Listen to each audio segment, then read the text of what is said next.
Hi witches! Today's video is on the Wheel of the Year. Now I thought it made sense for us to do this video. I don't know why I didn't think of it sooner, but we talk about seasonal celebrations a lot on the Witching Week.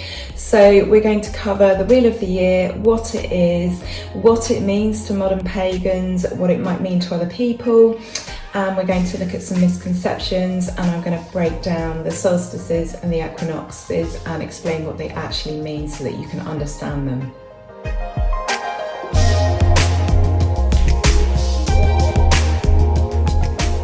So welcome back everybody, thank you for watching, thank you for being here. If you don't know who I am, I'm Ren, I'm known as the Cemetery Witch because I live on a cemetery in the heart of England, and today I thought we'd have a video about the Wheel of the Year. We're always talking about the seasons and the Sabbats in the Witching Week, which is on every Friday. It's our lovely informal pagan chat, and I don't know why it didn't occur to me before to just do a whole video on the Wheel of the Year. So we're just going to do a bit of a deep dive into things, the solstices and the equinoxes in particular, so that you can understand actually what's happening. So, you know, we often celebrate them. We often see the summer solstice on the news, for example, here in the UK. But what does this actually mean? What's actually happening in the sky? And that way you can apply that to your practice and get to understand the Wheel of the Year better. First, we're going to go through what the Wheel of the Year is. Then we're going to look at some misconceptions. Then we'll look at the solstices and the equinoxes and the 4 Celtic Fire Festivals. And then I'm just going to briefly go through each festival and what it roughly means to people that celebrate it. So what is the Wheel of the Year? I'm going to be using this throughout the video to explain exactly what it is, but it is a series of 8 festivals that run throughout the year and provide us with an annual cyclical framework for basically celebrating the seasons and the passage of time. It's celebrated by many pagans of many different traditions and paths. I would say that the Wheel of the Year is unknowingly celebrated by most everyday folk. I was going to use the word normal then, but you know, we're all normal. But when I say that, I'm specifically thinking of May Day, for example. It's a very common celebration in the UK, especially in rural communities. And I think of the summer solstice, which more and more people are being drawn to.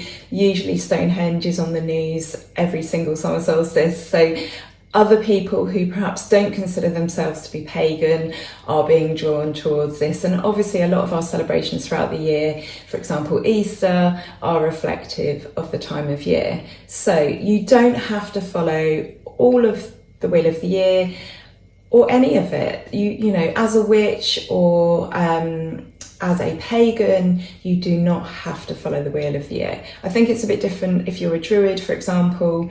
The festivals do feature quite heavily, but again, you know, if you are a budding earth worshipper, you don't have to celebrate this convention, although it does make sense.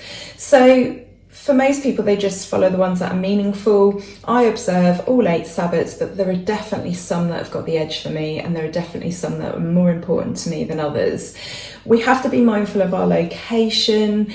For example, people in the southwest of the country, down in Cornwall, their seasons are going to look quite different to those up in Scotland. I mean, obviously we share a landmass, so there is a common theme running throughout, but they can look very different. Scotland gets snow for much longer than we do. Some of us don't even get snow each year, whereas Scotland tends to be guaranteed, and that will start earlier and finish later than those of us in other parts of the country. So don't be rigid with your celebrations. There are lots of books on the subject. There are lots of posts that we see online. There's lots of information out there about the Wheel of the Year, but you do really have to think about what's going on around you, and it makes sense to get to know what's going on around you. So rowan berries might be out at a completely different time to you, to someone in another part of the country, or indeed on the other side of the world. What we're celebrating here in the Northern Hemisphere is going to be celebrated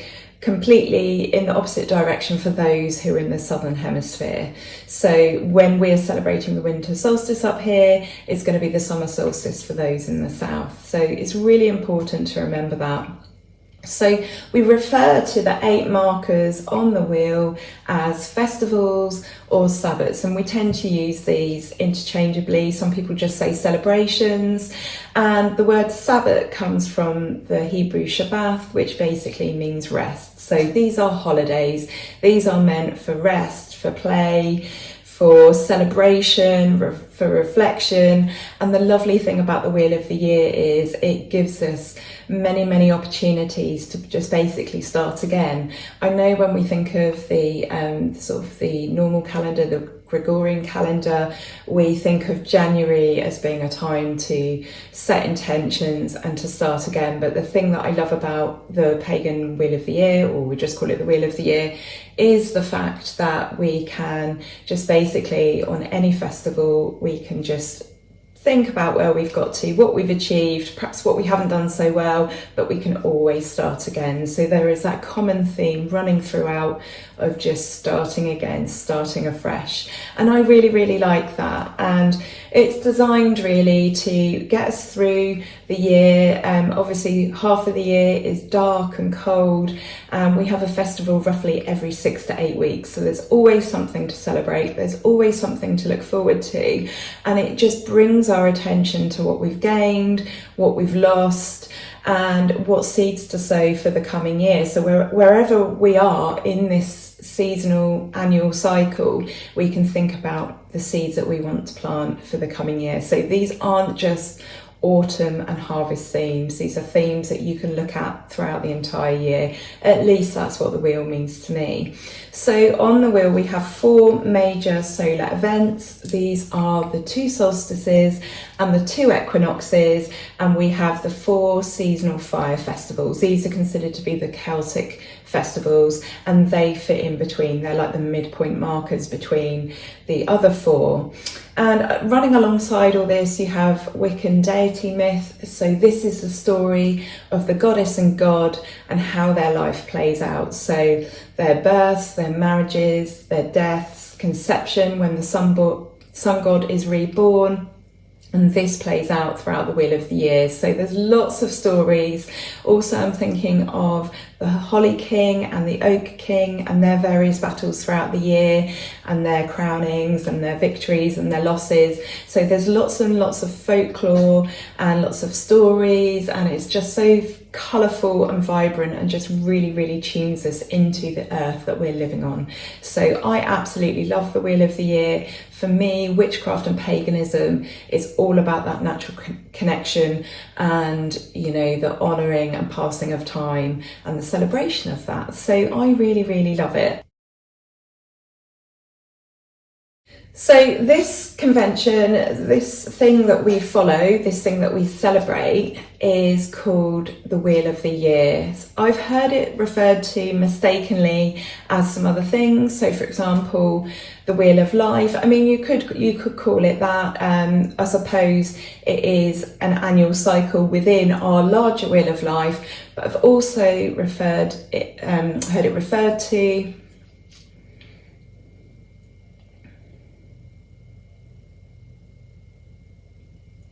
So I thought we'd cover misconceptions next, and this mainly covers people's view of it and also what they name it. So I've heard it referred to as a few things like the Wheel of Life, which is debatable. I mean, obviously it ties in with life and it ties in with the cycles of life, but it's the Wheel of the Year. It's about the passing of time within the year. I've also heard it referred to as being ancient or being Celtic. So some people call it the Celtic Wheel or the Celtic Wheel of the Year, and it's not. This is a modern construction for modern pagans. The Wheel of the Year is a modern thing. Of course, to celebrate the Earth's annual cycle is to take part in ancient tradition. We're not disputing that fact. The Sabbats are based on ancient festivals of pagan Europe, and of course we know that various people in the past celebrated different things. So But this is not the same thing as it actually being ancient. It's not. It's not ancient and it's not Celtic. Most ancient people did celebrate the solstices and the equinoxes and the seasons and the passing of time, but it's not a direct translation across. We have to be really, really careful not to compare ourselves and not to conflate our modern beliefs and practices with those of ancient times. You know, we weren't there. We can do all the research in the world, you know, we can look at archaeological sites, we can come up with a rough idea of what people thought and what they did and what they believed, but we don't know for sure. And we cannot claim that this is something that's been brought from ancient times through to modern times. It hasn't. So we need to be really careful there. This is a modern convention for modern people. We know that the Anglo-Saxons celebrated the solstices and the equinoxes, and we know that the Celts did celebrate the seasons. But mostly, for many people back then, when life was a lot harder, the year and life was mainly split into two seasons, and that was summer and winter. As a result of this, there are two celebrations that tend to be the most important for pagans generally, and that is Beltane and Samhain. They're actually opposite each other on the wheel, and they divide the year into summer and winter and into the lighter half and the darker half. So there are variations on the wheel in how it's displayed. Most of the time it's shown with Yule at the top, Litha at the bottom. We have Ostara at 3 o'clock and Marbon at 9 o'clock. I'm going to go into Marbon and why we shouldn't really call it that. It's the autumn equinox. But sometimes you will see Samhain at the top, because Samhain is the sort of the beginning of the witch's year, and you've got Samhain and then Beltane opposite, and that divides it into a light half and a dark half. But mostly you'll see Yule at the top, Litha at the bottom, and then it's a bit confusing because you've got Samhain here and Beltane there, and it cuts across like that. So I know that can be very, very confusing for people when they're starting out, but generally speaking, you'll see Yule at the top and Litha at the bottom, and then that divide going at an angle. So I thought we'd talk about the solstices and the equinoxes next. They are the transitions between the season, and they are basically key parts of the Earth's annual orbit around the sun. So they are known as quarter days, and they divide the wheel into a cross. So we've got Yule, the winter solstice, at the top, we've got Litha, the summer solstice, at the bottom, we've got Ostara, which is the spring equinox, over here, and we've got the autumn equinox over here. And if you look at that, you've got a cross within a circle, which is the ancient symbol of the sun wheel. And then at the midpoint, you have the 4 Celtic Fire Festivals, which we're going to go into next. So these are movable feasts. These are relying on the sun and our relationship with the sun and the movement of us going around the sun. So they will fall generally anywhere between the 19th and the 23rd. Now, some people and some pagans have a set date that they will have their celebration on. So a really good example of that is the 21st of December. Some people consider this date to be Yule, and then they'll consider the actual date of the winter solstice to be a separate date. Some people have their celebration every single year on the 21st of December, regardless of when the date actually falls. Lots of people do that. It just provides structure. It helps with planning. It means that they don't have to worry about when the date is. They don't have to look it up, and it just makes their life easy for them. And it might just be a tradition that they've grown up with, or one they want to establish within their family. They might want to make it easier for children to understand things. And some people will do both. So some people will celebrate on the 21st, and then we'll have their winter solstice celebration as well, whatever day that falls. For other people like myself, I will always mark it on the actual date of the winter solstice, because that for me is what I'm celebrating. So it really, really is personal choice, really. The whole point of our practices is to tailor make them to ourselves as individuals and how our families work, and just, yeah, what suits us, basically. There is no right or wrong. That's the absolute wonderful thing about this. So the solstice occurs twice a year. We have the winter solstice and we have the summer solstice. And this happens when one of Earth's poles is tipped away from the sun. So during the summer solstice, the sun has reached the highest point in the sky, and at the winter solstice, the noon sun is at its lowest. So i.e., we're tipped away from the sun at the winter solstice. So while we're having our winter solstice, Australia, for example, are having their summer solstice. And solstice means sun stand still.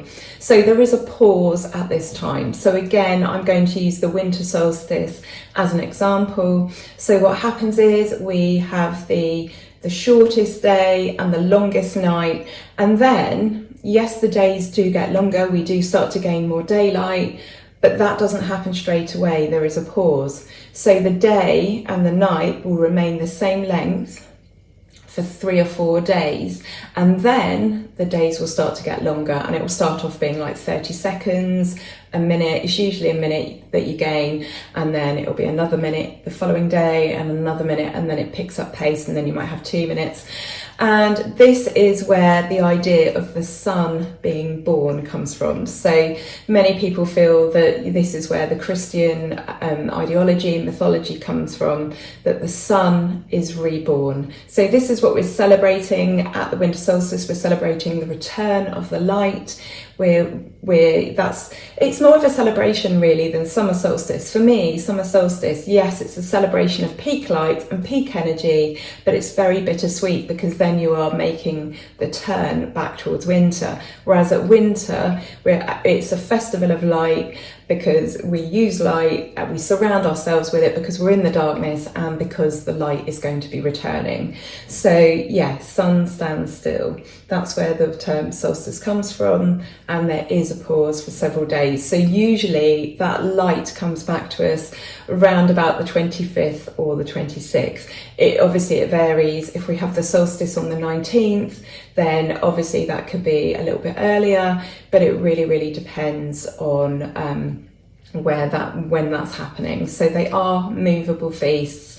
And the same goes for the equinoxes. Again, this is all about our transit around the sun. So these move, and I think people are a bit more flexible with these. It seems to be summer solstice and the winter solstice that people think it's the 21st and celebrate on the 21st.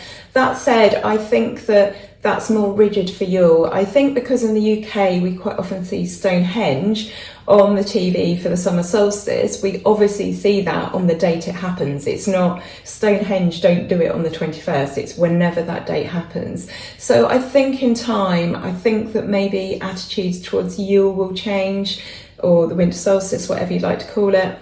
And I think that people will move away from having a set date, the 21st. But I know so many pagans that celebrate it on that date no matter what, which I think is really, really interesting. So with the equinox, equi means equal and nox means night. So the idea is that day and night are roughly the same. And I say roughly the same because it's all about light being refracted. We actually have something that happens a few days before the spring equinox and a few days after the equinox, and that is called equilux, and lux means light rather than night. So the equilux is actually the point at which that it's exact.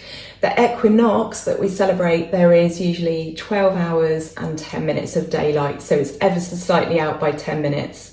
Now, energetically speaking, this is a time of balance, it's a time of harmony. Day and night are the same length. With the solstices, we are either celebrating peak light at the summer solstice, or we are in the depths of darkness at the winter solstice. So they are very much polar opposites. But the equinoxes, which fall in between, so we've got Ostara and the autumn equinox, known as Mabon by some. Again, we're going to talk about that in a little while. That is the point of balance, and that works quite nicely actually. You know, you've got the darkness here, you've got the light here, and you've got the balance running through on the wheel of the year. So these are considered the start of spring or the start of autumn, and then we've got midwinter and midsummer, although for some people they consider that the start of winter and the start of summer. Obviously, if you split the year into two halves, then that is midwinter. It's in the middle of the winter, which would start at Samhain, and then this would be in the middle of the summer, which would start at the beginning of May and go on until Samhain. So it can be a little bit confusing, but once you get your head around the wheel of the year, it actually makes a lot of sense. So in between all of these, we have what we call the cross quarter days. So if we've quartered the wheel of the year, we've got these midpoint between the equinoxes and the solstices, and so this is the midpoint between those two celebrations. So you know, when you're on one of these, you're heading towards either total darkness, total light, or some balance. So these are known as the cross quarter days, and some people get a bit confused with which ones are which. These are the seasonal markers, these are the transitions. So in Imbolc, for example, you are coming out of winter and you are moving towards spring. Beltane, you are coming out of spring, you're sort of at the end of spring and you're starting to move into summer. So these are the Celtic festivals. These are celebrated with fire, they are related to fire. When you think of these festivals, Imbolc, we think of candles, we think of Candlemas. Beltane, we think of Beltane fires, and driving cattle through those perhaps, as is what happens at Samhain. And then we have Lunasa, which is also known as Lammas, and I think of like baking bread. So we have sort of fiery correspondences relating to those. So that's the wheel basically broken down into its quarters and to its sort of cross quarters. So we're just going to have a brief look now at each of the festivals and what they mean. Okay, so we've got Yule at the top here, but we're going to start here at Samhain because this is the beginning of the witches' year, and this is why when you have witchcraft books and they're talking about the wheel of the year or the festivals and the Sabbats, they will start most often at Samhain. So we start over here. It's really confusing, I know. Like I said earlier, with Yule at the top, you think we'd start here, but we don't, we start here. So this splits the year into the darker half and the lighter half, and it's a time really to give thanks. It's a reflection of maybe what we've lost, or in particular people we may have lost. It's a time for mourning and grieving, for honouring ancestors, and I would say it's a time for mourning and grieving other things that we may have lost, things that haven't gone to plan, things that haven't worked out, things that haven't really worked out in our favour. And this is a time when the veil is considered thin. So the veil is a boundary between this world and the world of spirit. And this is considered thin. When I say thin, much closer, we are able to reach it and reach across it. So this is a brilliant time for divination, scrying, making contact with our ancestors, communicating with them, honouring them, doing any inner work, meditation, journeying, shadow work, just all the inner things. We have moved into the darker, colder part of the year, and by nature we are less concerned with the outer. You know, we're not outside, we're not socializing as much, we're more inside, we're more sort of hidden away, and so it's natural that we sort of reflect inwards rather than outwards. This is not a scary time. This is not considered to be a scary time, and it shouldn't be considered a scary time. It's a time to think about life and our place in it, and to think about our ancestors and to honour and revere them and celebrate their memory of them. It's a beautiful beautiful time. I think it's really profound, and I think it's actually really gentle. It's not Halloween. I see sometimes people write Halloween / Samhain. They are not the same thing. Obviously one has been influenced by the other, but one is just a fun holiday that is involved with ghosts and ghouls and just having a bit of a laugh, really. They are not the same thing. They are different festivals, and it's really important to acknowledge that. Some people celebrate both. Some people celebrate them very differently. Some people will only celebrate one and not the other, and some pagans perhaps don't like Halloween and they only see it as Samhain. Obviously, I can't talk for everyone. I enjoy both. I think Halloween is fun, it's fun for the kids, and it's perhaps a good way to lead them into thinking about Samhain and taking some of the worry out of that, because they recognise the fun in Halloween. There will always be those children that find Halloween terrifying. I actually was one of those children. I would have liked to have gone trick-or-treating. We weren't allowed. Our parents didn't allow that. And so I think because I didn't have that fun element, I used to find Halloween quite stressful as a child. My parents probably aren't aware of that, but secretly I would be up in my bedroom and I'd be very scared. So yeah, but it is important to acknowledge the difference between the two different festivals. This is considered the third harvest. I look at it as harvest of souls, and for me it's one of the most important dates in the year, if not the most important date in the year. And it's probably the one festival where I have some quite set traditions that I like to observe every single year without fail. I'll do more videos on the festivals. I've tried to sort of get them all done, but it's a bit patchy, but eventually there'll be a video on each one, and I will try and do Samhain this year because I think it's really important that I talk to you guys about it. And actually that's it's coming up. It's not the next one. We've got the autumn equinox next, and then Samhain, but it's not far off. So then we have Yule, we have midwinter, the shortest day, the longest night. The powers of darkness are at their strongest, and obviously evergreens. We've got holly up here. They're very much a theme for this time of year. We've got the themes of light, prosperity, rebirth of the light.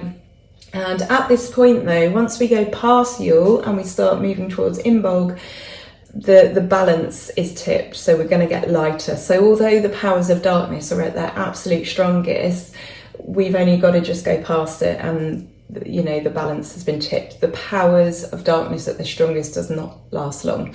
So we honour the birth of the sun god at this time of year. There are lots of traditions related to evergreen trees, so the Christmas tree, bringing the outside in, the green and red of the holly, which symbolises the red of blood and the green of life. It is a festival of light. There are all sorts of religions and cultures that have a festival of light at this time of year, and it's very much a celebration. And I really, really enjoy Yule because although we're at the darkest part of the year and it's cold and it's dark and I'm absolutely frozen in this house, it is just such a welcome moment. And actually it does really feel like the year goes really quickly. So we're in September now and it feels like only 2 minutes ago we were celebrating Beltane, and then we're going to have the autumn equinox, and then Samhain always comes really quickly after that, and then we've got Yule, and then we're starting to get a bit of light at the end of the tunnel. So it really, really passes quickly. Next we have Imbolg, also known as Candlemas. This celebrates the approach of spring. So we're still in winter. It's still very, very cold here in the UK, but we are starting to come out of this now. The light that was promised at Yule, we are starting to see manifest, and the sheep and the cows are starting to lactate. Life is being born. We have got the first flowers out, so the snowdrops and the lesser celandine and things like that, cyclamen, and yeah, things are starting to look up for those of us that struggle in the winter. Many people celebrate Brigid, they celebrate poetry, fertility, light, sacred springs at this time of year, and basically this is the promise of spring, which we can see, we can definitely see. Next we have Ostara, and this is a celebration of spring. So this is a spring equinox, and the light that was promised at Yule, that we started to see in bulk, is confirmed. The light has returned, and we can all celebrate because it's definitely come back. So being the equinox, this is a time of balance. Life is bursting forth. Here we've got a nest with some eggs in, representing Ostara, and we are waking up, we have got energy again, we're out of hibernation, and we're starting to make plans, and we're starting to become much more outward in our thinking and in our energy and what we do. You know, this is when you start to see those friends and family again that tend to hide away in the autumn and winter. This is when they start to come alive again. So wonderful time. I often think that this one gets a bit overlooked, despite the fact that we have Easter. I sometimes think that these two are probably the two on the wheel that are sort of left alone the most, but it's up to the practitioner. Then we have Beltane, which many of us are so happy about. This is probably my favourite festival of all, alongside Samhain, but obviously for completely different reasons. They're completely different in their energy. We are talking, you know, life is fully blooming now at this point. In fact, everything is very green, and the end of the spring and the beginning of the summer is just such a joyful time. It's not too hot. Everything is full and flowering. This last year was really slow, but we are celebrating abundance and fertility, prosperity, love, lust, that greenwood marriage between the goddess and the god. We're now going into the lighter half of the year, where this year has been divided into dark and light. We're now at the very beginning. So we've got the whole summer ahead of us. Things are warming up. It becomes comfortable in our stone house to just have normal amount of clothes on. The air is not so damp, it's all drying out.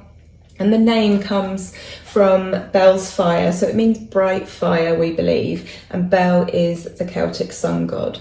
So this is celebrated, as you know, by spending time outside, maypole dancing. So we have May the 1st celebrations here in the UK, May Day, jumping fires, dancing, singing, the beginning of barbecues on those rare days where it's warm enough to do that. May's a really funny year in the UK. It can be really cold still, or it can be an absolute scorcher and you can get burnt. You just never know what you're going to get in the UK. It's very odd. But this is just the beginning of the longer days, getting some vitamin D from the sun, so feeling better, not having such old achy bones, and just the beginning of all the outdoor fetes and fairs and, you know, all the fun things. There's, you know, life happens from Beltane onwards, and they have wonderful celebrations throughout the UK. We went to Glastonbury last year, as you know, or this year, sorry, and yeah, it's just such a joyful time. Absolutely wonderful. Then we move on to Litha, the summer solstice. And then obviously this is a celebration because we've hit peak energy and light, and the days are super long. But rather like Yule, where you go a day over and the balance has been tipped, the same for Litha. So we are now making the descent towards winter once we go past the summer solstice. So it's really bittersweet. It's really bittersweet for me.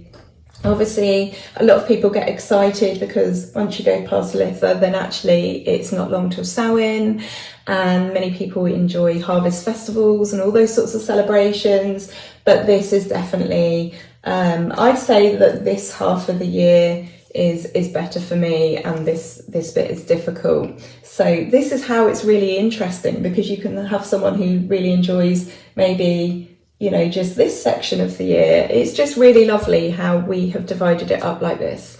So Litha is possibly the Anglo-Saxon name for June, and again this is a time when we celebrate being outdoors as much as we can, and it makes sense to do that. We feel compelled to do that as animals, not to be inside unless it's too hot, of course, but we're much more inclined to be outside doing stuff, holidaying, spending time with friends. It's great for the children to just be outside, running around. It's just easier, isn't it? I love eating outside, especially with the kids. It's just, you know, you don't have to worry about mess or anything. It's just free and easy and carefree and just joyful, and I absolutely love this time of year. Then we go on to Lunasa, also known as Lammas, which comes from the Anglo-Saxon Loafmas, and this is the passing of summer into autumn. So we're at late summer here, and this is the first harvest. So this is the grain harvest. This is the time when the farmers around here are starting to bring in their harvests, all the wheat and corn and barley and things like that. And generally speaking, the last day of harvest traditionally is Michaelmas Day in September, which is September the 29th. So this is connected to Lu and this the Celtic god, and this is all about baking bread, feasting, harvesting, toasting, and being thankful. It's not I wouldn't say it's the biggest sort of Thanksgiving festival. That's the next one along, the autumn equinox. But obviously there are themes of being grateful because it is a harvest. So we're looking at reflecting on the seeds we've sown and what we've reaped, what we would like to sow for the coming year as well. And there is very much a focus on preparing for winter. So we are starting to perhaps pick up on or think about the idea that we need to start thinking about winter and making preparations.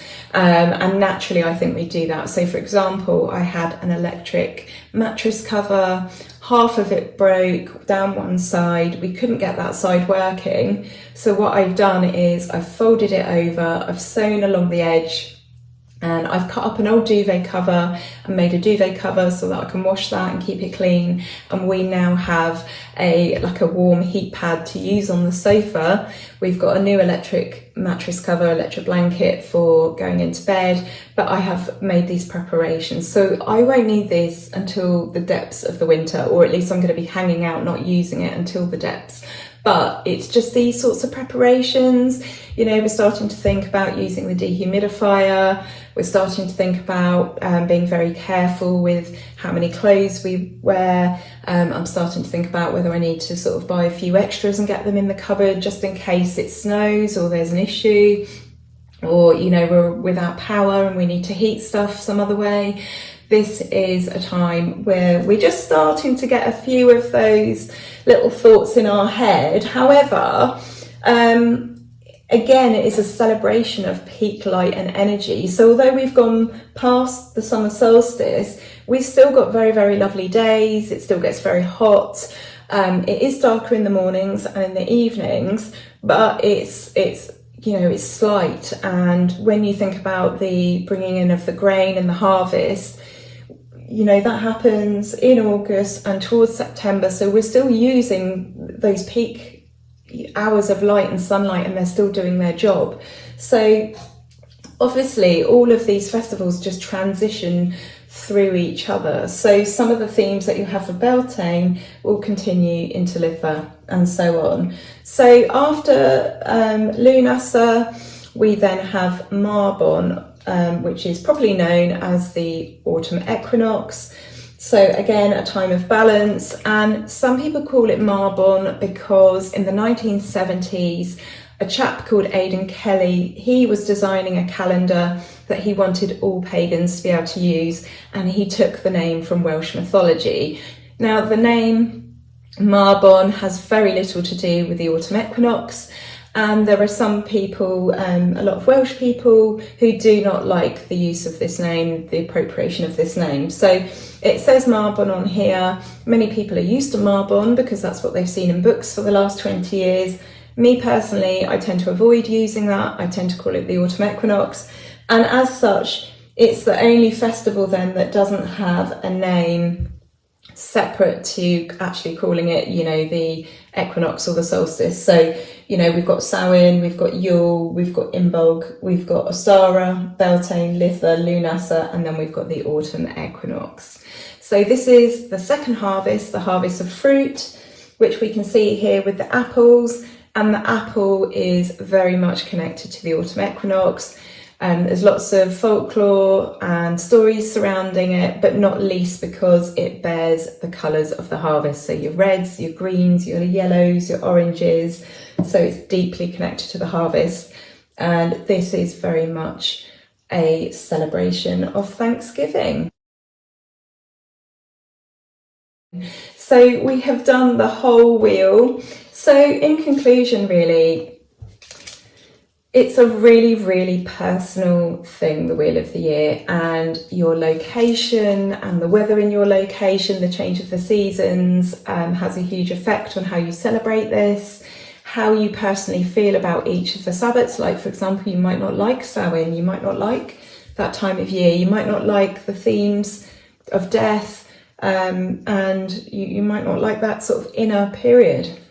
It's totally up to the practitioner, but we can become closer to the earth and therefore ourselves, I believe, by celebrating the Wheel of the Year. Now, the interesting thing about this one is there is actually a hook in every single position so that you can obviously display it how you want, or so that you can change the wheel as we move around, which is a really nice idea. And I need to get this put up in my kitchen because it's been sat on the side for ages. So understanding the Wheel of the Year, understanding these seasonal changes really helps us understand and value the passage of time and earth cycles, and then I think we can apply that to us.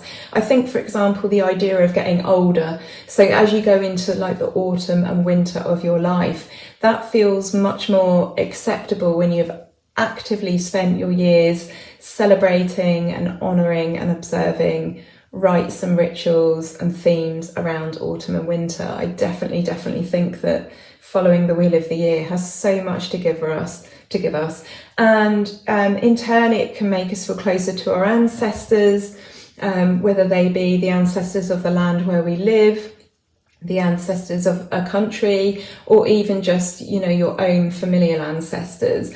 In many different places there are different rites and rituals related to the Wheel of the Year. So I'm thinking wassailing here, for example. We went to a wassailing back in the winter, in the darkest depths of winter when it was super cold, and other people have done this before us, and it's really beautiful. It connects us as people, and it connects us to spirit, and it connects us to those people who walked before, and it shows great respect for those people. And so, yeah, every day of the Wheel of the Year is Season of the Witch. I know we've entered that time now where everyone says, oh, it's the Season of the Witch. But for me, every single day is Season of the Witch. And that is because we work our way around this fabulous wheel. So I would really love to hear about your thoughts on the Wheel of the Year. Do you celebrate all 8 festivals? Maybe you only celebrate 1 or 2. Maybe you're a witch or a pagan, or maybe you're not and you still celebrate it, or maybe you're just not fussed about the Wheel of the Year at all. I would absolutely love to hear your feedback. Please tell me if there is one festival that you really adore, or 2 or 3 or whatever. Tell me what your plans are for the autumn equinox, which is coming up soon.